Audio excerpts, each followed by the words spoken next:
Je dis donc, marchez selon l'esprit. Et vous n'accomplirez pas les désirs de la chair. Car la chair a des désirs contraires qu'à celles de l'esprit.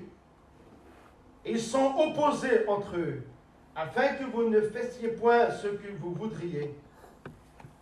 Car la chair a des désirs contraires à celles de l'esprit. La chair, elle a toujours des désirs contraires. Parce que la chair, elle veut faire ceci. La chair, bien sûr, elle veut faire beaucoup de choses. Elle est toujours, bien sûr, elle est opposée avec l'esprit.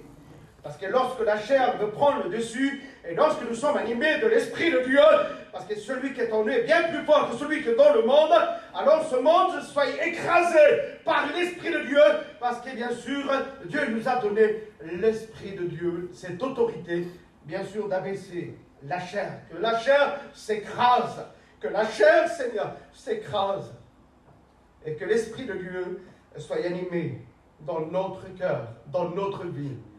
Alors si tu as besoin de l'Esprit de Dieu, il faut avoir le courage, il faut être un homme, une femme de courage, de se lever de sa place en disant, moi je me lève, moi je me dresse devant toi, parce que j'ai besoin de l'onction de Dieu. J'ai besoin de te parler. J'ai besoin de te dire quelque chose, Seigneur. J'ai besoin de te parler parce qu'il y a trop longtemps que je viens à la réunion. Il y a trop longtemps que je m'assis. Et la place que je prends, elle est toujours derrière. Ou elle est peut-être devant, je ne sais pas. Mais Seigneur, je ne suis jamais visité par toi. Mais pourquoi? Pose-toi la question. Pourquoi tu n'es pas béni par Dieu? Est-ce que Dieu t'a oublié? Est-ce que Dieu ne penserait pas à toi? Est-ce que tu serais oublié dans l'église? Non, Dieu te voit. Dieu a l'autorité sur toi. Dieu est capable de te parler là où tu te trouves. Il est capable bien sûr, de te parler là où tu es. Et te dire, bien sûr, des questions. De poser la question à toi que tu as besoin de Jésus-Christ. Galates chapitre 5, verset 24. Et ceux qui sont Jésus-Christ ont crucifié la chair.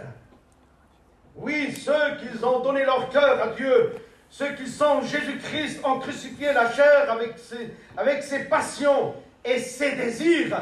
Parce que les passions, les désirs qu'on avait auparavant dans le monde, lorsqu'on est venu à Christ devant la croix, on a confessé notre péché. C'est-à-dire on a tout laissé abandonner à la croix du calvaire pour être revêtu de la puissance de Dieu, de prendre les armes de Dieu, le vêtement de Jésus, c'est-à-dire le vêtement blanc, et non pas un vêtement qui est taché, mais un vêtement blanc parfait, parce que Dieu habille un vêtement blanc parfait pour le chrétien, pour ses enfants. Il en prend soin. Il les nourrit. Celui qui lui donne la nourriture nécessaire de chaque jour.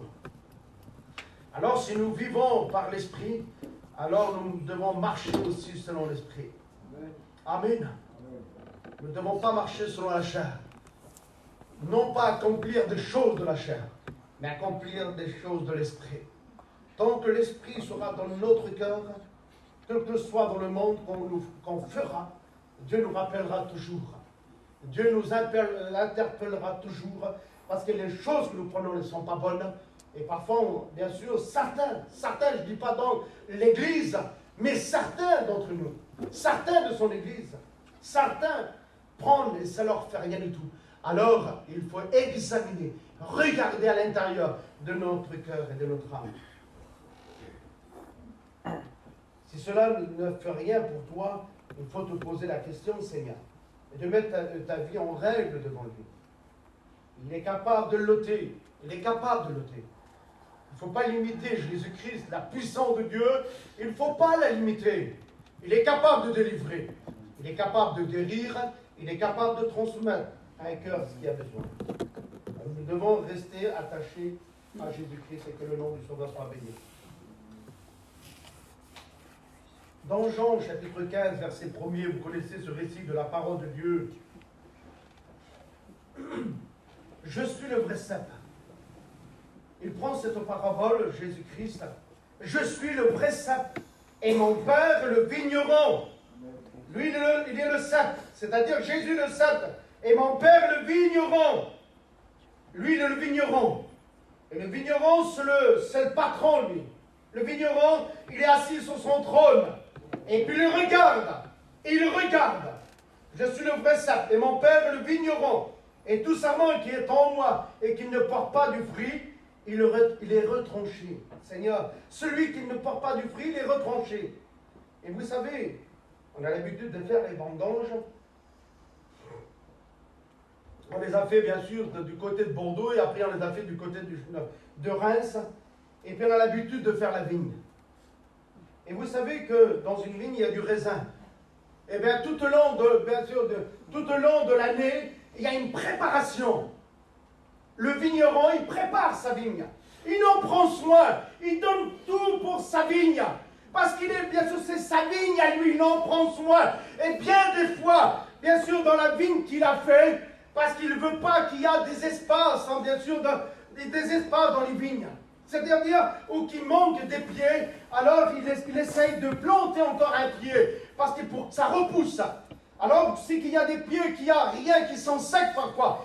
Il va essayer pour, bien sûr, alimenter, de donner la force à ce pied, bien sûr, pour porter du fruit, porter du raisin. Mais parfois, il se donne du mal. En se donnant du mal, il passe pendant, bien sûr, toute une année. Et toute une année, il passe 4-5 fois dans les vignes. Lorsqu'il y a de la verdure dessus, alors là, il passe. Et puis là, il voit bien sûr des pieds qui sont florissants, bien sûr qui donnent son raisin. Mais d'autres, il y en a, bien sûr qu'il y en a très peu. Il y en a qui sont secs parfois. Parfois, il y a des espaces où ils sont secs. Bien sûr, le fruit est là, mais il est sec. Il est misérable. Il n'y a pas de feuilles, il n'y a pas de verdure. C'est sec, c'est mort. Et puis quand même, aller dans le champ, aller quand même, bien sûr dans le champ, cette vigne-là, elle est dans la masse, mais elle est morte. Alors, vous savez, qu'est-ce qu'on fait?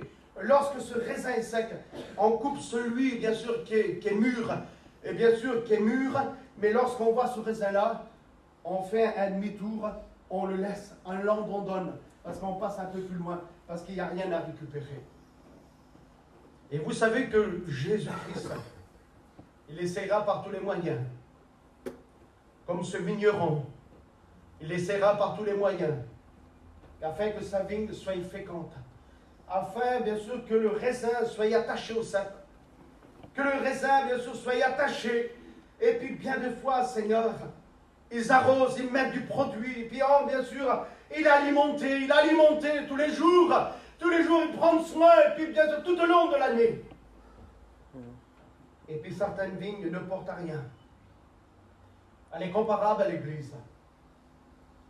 Toute l'année, bien sûr, nous sommes là, en train de prêcher, de chanter, témoigner, prêcher la parole de Dieu, révéler, bien sûr, par le Saint-Esprit, la vérité de Dieu, afin de marcher, non pas comme nous voulons, mais de marcher comme lui le veut, comme le Christ veut. C'est de rester attaché à Jésus-Christ, de rester attaché au cep, de rester attaché, de porter du fruit, d'être agréable, de porter la richesse de Dieu, de ne pas gaspiller ce que Dieu nous a donné. Mais parfois on gaspille. Je suis le vrai cep, et mon père est le vigneron. Et tout sarment qui est en moi et qui ne porte pas du fruit, il est retranché. Et tout sarment qui porte du fruit, il l'immonde, afin qu'il porte encore plus de fruits. Déjà vous êtes purs à cause de la parole que je vous ai annoncée. Demeurez en moi et je demeurerai en vous. Comme le sarment ne peut de lui-même. Le sarment ne peut de lui-même porter du fruit s'il ne demeure attaché au cep. Il ne peut pas porter du fruit s'il n'est pas attaché au cep. Il ne peut pas porter du fruit s'il ne demeure pas dans la parole de Dieu. S'il ne peut pas porter du fruit s'il n'est pas alimenté par le Saint-Esprit. Il n'est pas alimenté par rapport, bien sûr, Dieu le visite. Parce que Dieu, de son ciel de gloire, il regarde, il constate ton cœur qui est misérable, ton cœur qui a besoin de l'onction de Dieu. Et puis toi, tu ne prends pas les bénédictions de Dieu. Tu te contentes simplement des miettes de cela. Tu dis, cela me suffit, Seigneur. Simplement des miettes qui tombent. Non, cela ne suffit pas. Cela ne suffit pas. Il faut rentrer dans la plénitude, dans la bénédiction de Dieu. Si tu veux voir la bénédiction de Dieu, tu vois la grandeur, la puissance de Dieu, alors viens viens ce matin, viens devant lui, viens pas devant un homme pour faire plaisir pour une personne, non, mais viens tel que tu es devant Jésus-Christ, devant la personne de Jésus. Parce que lui seul a le pouvoir ce matin de t'accorder la bénédiction, t'accorder ce que ton cœur a besoin dans le nom de Jésus-Christ, notre Sauveur.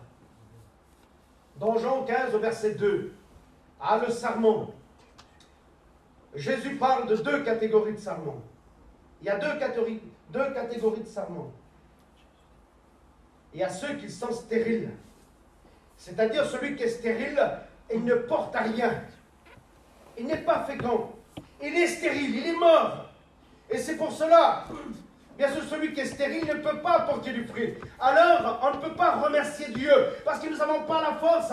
Alors, s'il y a quelque chose encore à l'intérieur de notre cœur qui nous empêcherait de grandir, ou peut-être faire un pas, ou de crier à Dieu, ou demander à Dieu la délivrance ou la bénédiction de Dieu, tu es stérile, tu ne portes rien. Tu as besoin de la richesse de Dieu. Et puis, il y a ceux qui sont fertiles. Et ceux qui sont fertiles, c'est ceux qui portent du fruit.